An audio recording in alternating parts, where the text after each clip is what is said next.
Hello guys, welcome back. आज की जो वीडियो है ये भी एक रिक्वेस्टेड वीडियो है जिसमें हम बात करने वाले हैं कि अभी प्रैक्टिकल एग्जाम्स स्टार्ट होने वाले हैं, इंटर्नशिप शुरू होने वाली है फिफ्थ सेम बीसीए बीएससी वाले स्टूडेंट्स के लिए। तो गाइस ये स्पेशली वीडियो आपके लिए है एंड आई होप कि आप सबके प्रैक्टिकल्स बहुत अच्छे जाएं और बहुत अच्छा स्कोर करो आप, क्योंकि ऑब्वियसली आपका सीजीपीए कहीं ना कहीं इससे भी इफेक्टेड होता है। तो चलिए हम फटाफट से बात करते हैं कि ऐसे कौन सी चीजें हैं जो आपको बहुत ध्यान में रखनी है ताकि आपके मार्क्स जो है वो काफी स्कोरिंग आए और आपको कोई दिक्कत ना आए। तो चलिए फटाफट से शुरू करते हैं। सबसे पहला है ड्रेसिंग सेंस। देखो, क्योंकि अब आप आ गए हो फिफ्थ सेम में, तो आपसे ये उम्मीद रखी जाती है कि अब आप एक मेच्योर बिहेवियर करें। तो गर्ल्स एंड बॉयज सभी जो है फॉर्मल वियर में जाइए, ठीक है? क्योंकि आपका जो सबसे पहले कोई इंसान आपको देखता है तो आप कुछ बोलते हो उससे पहले वो आपको देखता है सामने वाला। तो आपका पहला इम्पैक्ट वहीं आ जाता है, फिर भले ही वो इंटरनल हो या एक्सटर्नल जो आपका वाइवा लेने आते हैं, कोई भी हो। तो वो आपको जैसे ही देखते हैं तो आपकी एक छवि बन जाती है उनके पास में, ठीक है? तो इसलिए आप यहाँ पर बहुत ही कैजुअल वियर्स ना पहन कर जाएं। गर्ल्स हैं तो कुर्ता और पैंट आप प्रेफर करें, ठीक है? एंड यदि आप बॉय हैं तो आप टी शर्ट और जीन्स की जगह फॉर्मल शर्ट और पैंट्स जो होते हैं उसको रखें अपने साथ में। एंड शर्ट्स की जो कफलिंग्स है, कॉलर्स है, वो प्रॉपर हो। यदि प्रॉपर साफ और प्रेस किया हुआ आपका ड्रेस है तो और ज्यादा आपका एक अपीयरेंस काफी अच्छा जाता है, ठीक है? तो यहाँ पर आप जो है पार्टी वियर ड्रेसेस कई बार लोग पहन लेते हैं, कहीं से ऑफ शोल्डर्स वाली पहन ली हैं या फिर बाल खुले रख लिए हैं गर्ल्स के केस में। तो आप यहाँ पर थोड़ा फॉर्मल बिहेव करो, है ना? क्योंकि सारी चीजें जगह अकॉर्डिंग अच्छी लगती हैं। तो अभी क्योंकि हम वाइवा देने गए हैं तो हमारा फोकस उसी पर होना चाहिए। तो हम जो है अपना ड्रेसिंग और अपना जो पूरा लुक है वो उसके अकॉर्डिंग रखें। दूसरा है, फिर ड्रेसिंग के बाद में आती है आपकी फाइल। ऑब्वियसली जैसे ही आप एंटर होंगे टीचर पहले तो आपको देखेंगे एंड फाइनली आप फाइल सबमिट करोगे। फाइल के आपके जितने भी जो असाइनमेंट्स हैं वो यदि चेक्ड है तो ये आपके लिए एक प्लस पॉइंट है।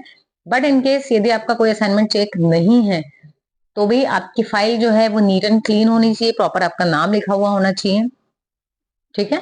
एंड प्रॉपर उसमें जितने भी असाइनमेंट्स आपको दिए गए हैं कॉलेज की तरफ से वो आपके सारे उसमें लगे हुए होना चाहिए। ऐसा नहीं होना चाहिए कि ऑफिस फाइल की जगह कोई दूसरी फाइल है या आपका असाइनमेंट आप सिर्फ स्टेपल करके जमा कर रहे हैं, ये आपकी केयरलेसनेस को दिखाता है, ठीक है? तो आपको अपनी फाइल जो है नीट एंड क्लीन प्रॉपर होनी चाहिए, इररिस्पेक्टिव कि वो चेक है या नहीं है। देखो, चेक अगर नहीं भी होगी तो उतने मार्क्स डिडक्ट नहीं होंगे जितना आप अगर पेजेस डायरेक्ट ले जाके दे रहे हो या कोई दूसरी फाइल स्ट्रिप वाली फाइल में ले जाके दे रहे हो। तो नहीं, आप चीजों को फॉलो करें, ठीक है? दूसरा है कि अगर आपने फाइल भी प्रॉपरली बना ली है, सब कुछ हो गया है, तो थर्ड स्टेप आपकी आ जाती है कि आपको या तो प्रोग्राम्स मिलेंगे या ओएस की कमांड्स होंगी या डीबीएमएस की क्वेरीज होंगी। तो यहाँ पर आपको क्या करना है, जो भी आपको मिल रही है क्वेरीज और कमांड्स, आप उसको रन अगर कर पा रहे हो तो बहुत अच्छी बात है। यदि आप रन नहीं कर पा रहे हैं तो आपको जितना उस क्वेरी के बारे में पता है वो आपको लिखना चाहिए वहां पर, ठीक है? जितना आपको प्रोग्राम आता है वो आपको लिखना है। क्योंकि कंप्यूटर साइंस के कंटेक्स्ट में यदि बात करूं तो जैसा आपका मैथ्स होता है जिसमें आपकी स्टेप मार्किंग होती है, जितना सही उतने मार्क्स मिलते हैं, सेम होता है आपका कंप्यूटर साइंस। इसमें आपका प्रोग्राम जितना सही है आपको उतनी मार्किंग होती है, ठीक है? तो आप उसको अटेम्प्ट जरूर करेंगे, आप उसको ऐसे ही नहीं छोड़ेंगे, ठीक है? और अगर आपका एग्जीक्यूट हो जाता है तो आप जो वहां पर टीचर्स रहेंगे अवेलेबल आपके प्रैक्टिकल एग्जाम वाले दिन, आप उनको रन करके दिखाएंगे। इसी में हम इसी वीडियो में लास्ट में बात करने वाले हैं वाइवा के इंपॉर्टेंट टॉपिक्स के बारे में, ओएस और डीबीएमएस के स्पेशली, क्योंकि बीएससी के स्टूडेंट्स ने मुझे रिक्वेस्ट भी किया था और ये भी कहा था कि आप क्वेश्चंस भी थोड़ा इंपॉर्टेंट बता दीजिए, तो हम उसके बारे में भी बात करने वाले हैं। मीनवाइल यदि चैनल सब्सक्राइब नहीं किया है तो सब्सक्राइब भी कर दो। इन सब के बीच में आपकी एक चीज और आती है, बिहेवियर।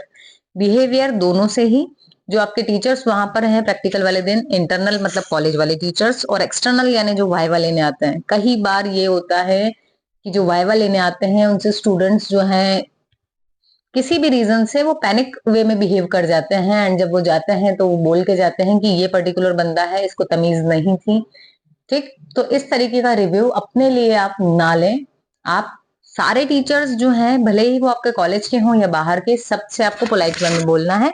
हाँ, ये भी हो सकता है कि वाइवा में आपको कोई क्वेश्चन का आंसर नहीं आ रहा है, तो आपको नहीं आ रहा है तो आपको सॉरी भी आप उसके लिए बोल सकते हैं और उसको अवॉइड कर सकते हैं उस आंसर को, इनकेस आपको नहीं आता है। वहां पर आपको किसी भी प्रकार की आर्ग्यूमेंट्स नहीं करनी है किसी से भी, ठीक है।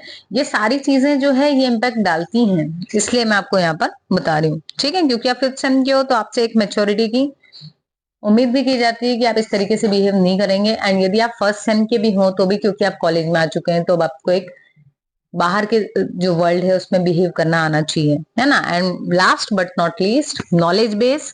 यहाँ पर आपका जो वाइवा है वो आपकी कॉपी तो जो आपके पास रहेगी प्रैक्टिकल वाली, उसको तो देखा जाएगा ही, प्लस जो एक्सटर्नल होते हैं वो आपका पूरा सिलेबस लेके बैठते हैं। तो यहाँ पर आपका जो सिलेबस है उसमें आपकी नॉलेज बेस देखी जाएगी वाइवा में। तो जो क्वेरीज आपको आई हैं उससे रिलेटेड भी पूछ सकते हैं, प्लस क्योंकि पूरा सिलेबस है तो कुछ भी पूछ सकते हैं। तो यहाँ पर यदि मैं आपके सिलेबस के बारे में बात करूं तो ओएस में जो आपकी जितनी भी एल्गोरिदम्स हैं, डिस्क शेड्यूलिंग की हो, पेज रिप्लेसमेंट वाली हो, ये आपको आनी चाहिए। इनकी फुल फॉर्म्स आने चाहिए। पेज हीट, पेज फॉल्ट क्या होता है, सेगमेंटेशन क्या होता है, ये जो बेसिक सी चीजें हैं, है ना, ये आपको पता होना चाहिए। प्रोसेस क्या होता है, एक प्रोसेस की लाइफ साइकिल क्या होती है, उसमें कितने स्टेट्स होते हैं, ये कुछ बहुत इजी वाले क्वेश्चंस हैं, इनको तो कर ही लेना ओएस में। और अगर डीबीएमएस की बात करूं तो डीबीएमएस में आपको की क्या होती है ये पता होना चाहिए, ठीक है। कॉन्स्टेंट्स क्या क्या होते हैं ये मालूम होना चाहिए। देन ओएस का अगर हम ओएसआई मॉडल और सॉरी वो तो नेटवर्किंग का है।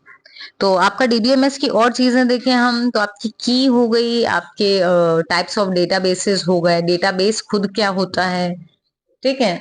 और बहुत सारी चीजें जो इसमें आपको टीचर्स ने बताई होंगी और भी, और इसके अलावा हमने अपने इंपॉर्टेंट वाली वीडियो में डाल रखे हैं, ठीक है, कुछ टॉपिक्स। तो आपको ये सारी चीजें जो क्वेरीज हैं वो क्वेरीज की आप बता दोगे, कॉन्स्टेंट्स लगाते कैसे हैं, डेटाबेस क्रिएट कैसे करते हैं, ठीक है, स्कीमा क्या होता है, ये सारी चीजें आपको पता होनी चाहिए। सो आई होप यदि आप इतना करके जाएंगे तो आपको काफी अच्छा स्कोर करने से कोई भी नहीं रोक पाएगा, ठीक है। तो आप अच्छे से ड्रेस्ड, वेल ड्रेस्ड होके जाएं, पोलाइट वे में जाएं, अपने फाइल्स को नीट एंड क्लीन रखें, बिहेवियर बहुत अच्छा रखें, और जितना आ रहा है वो पूरा लिख कर आए।